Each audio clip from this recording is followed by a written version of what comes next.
So moving forward, Gucci Man actually was rocking with you before T.I. and Grand Hustle. He used to come pick you up in Thomasville, and he used to come pick you up in Thomasville, right? For sure. Like every day, and this was before Grand Hustle. Yeah, that when he had the white hump. Talk to me about your Big relationship Bart with Gucci, Simpson man. Talk to me about your relationship with Gucci. I always loved the walk. I mean, you know what I'm saying?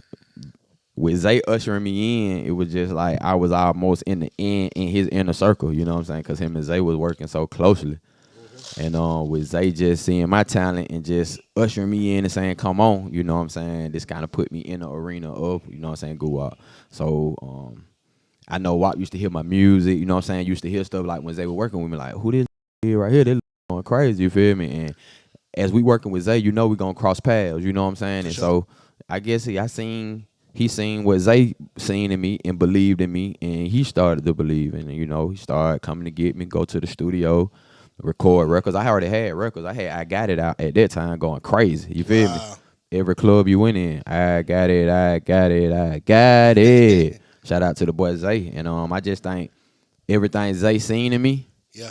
I think Gucci also seen it too because he believed in Zay. You know what I'm saying? And Zay talent level and Zay judgment on what talent is, you feel me? And he bought into it. It almost seemed like every one of them ones out of Atlanta, Gucci was on it early. It's like he got a vision, like he can just see what was, you know what I'm saying? If we talk, you know what I mean? For sure. Talk about that, like Gucci Man just being like one of the greatest A&Rs the world has ever seen. Right. Because at that time, you got to think, like, Gucci was in the streets for real. Mm-hmm.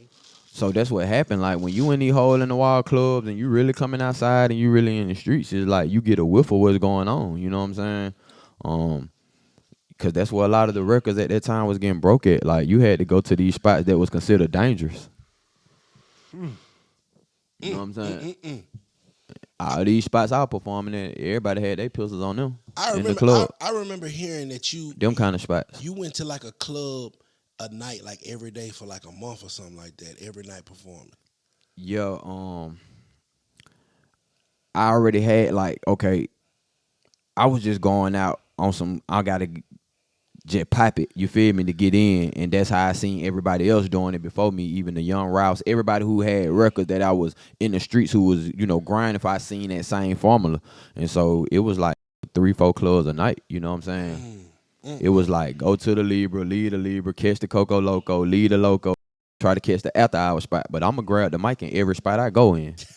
I'm a rap, you know what I'm saying? I'm going to stand on the table, you know what I'm saying? And that was just, like you say, the grind and just the drive in me.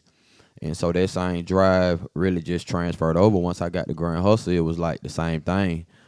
Shout out to VA, my man. Shouts out VA booking, man. My brother, you know, me and him started over there at the same time, and I just commend VA because he started out on the street team at Grand Hustle. I remember. And I mean, we used to ride around in the van, and we used to have to go do what I had to do for my brand, and VA was right there with me. And VA come from a system to where he know, but even then, VA will tell you, oh, Shawty was going 3-4 clubs a night. You know what I'm saying? That was just his norm. You feel me?